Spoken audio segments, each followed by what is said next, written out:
2020's been pretty hard. And a lot of us are forced to stay inside with nothing or little to do. But some of the things that's keeping me sane is watching anime. Here's some of the anime that I've currently been watching, and hopefully you guys would probably want to start yourselves. Starting off with Anohana. Anohana is a hard-hitting, emotional anime that could be found on Netflix as far as I know. Without spoiling too much of the show, the main character is named Jitan. Jitan drops out of school because at the time he's just going through a lot.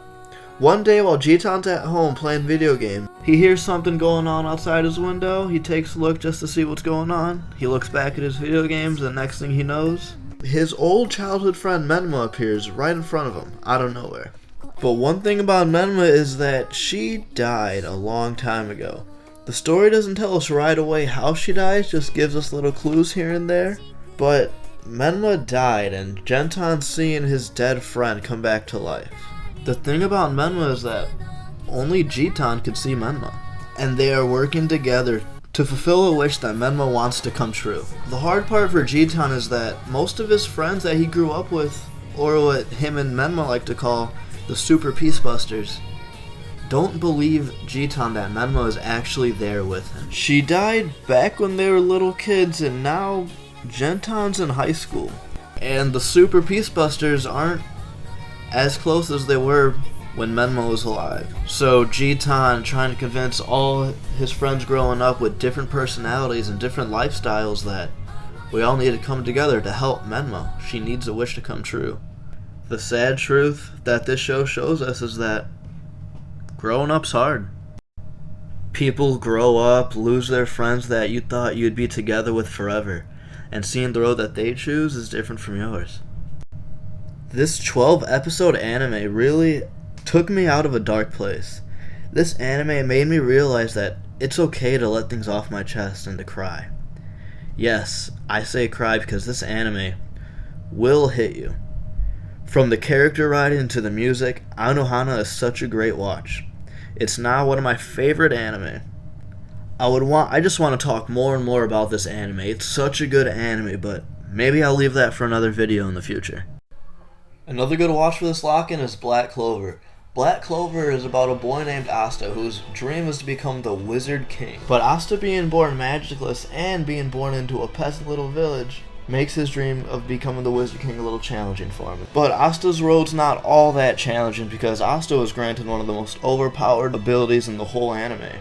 He was granted the 5-leaf Grimoire, and the 5-leaf Grimoire grants Asta the power to use an anti-magic sword. The series is still ongoing, but I finally finished the war arc, and I gotta say, it was worth the 120 episodes. Without spoiling too much, the Magic Knights and the Black Bulls have to defend the Clover Kingdom from elves that took over some of the Magic Knight's body in order to revive their fallen leader, and to destroy the human race. The end of the war arc really answered all my questions I had about the series.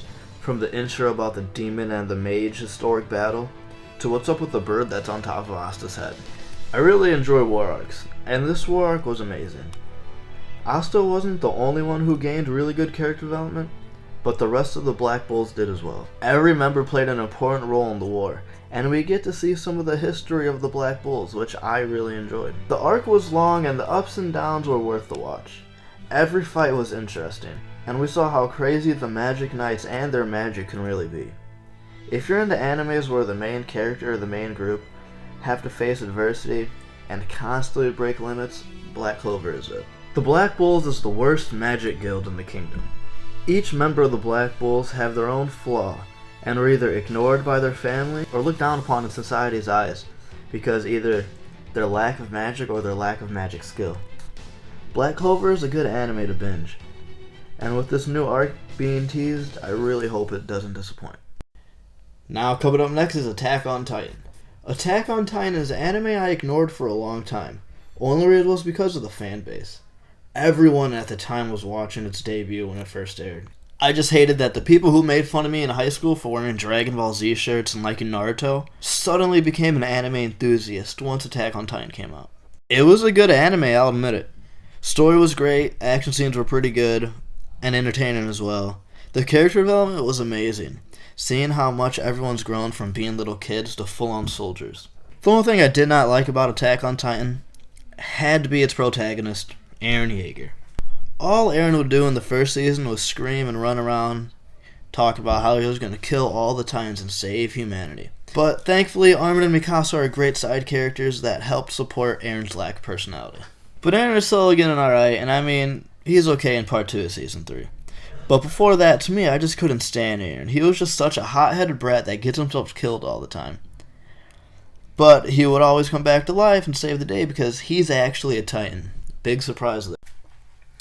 The twists and turns of Attack on Titan kept me interested, and they really came out of nowhere. I'm excited to see what's in store for Season 4, and I might start reading the manga just because how Attack on Titan Season 3 ended. To me, it feels like they really opened up the world for a lot more.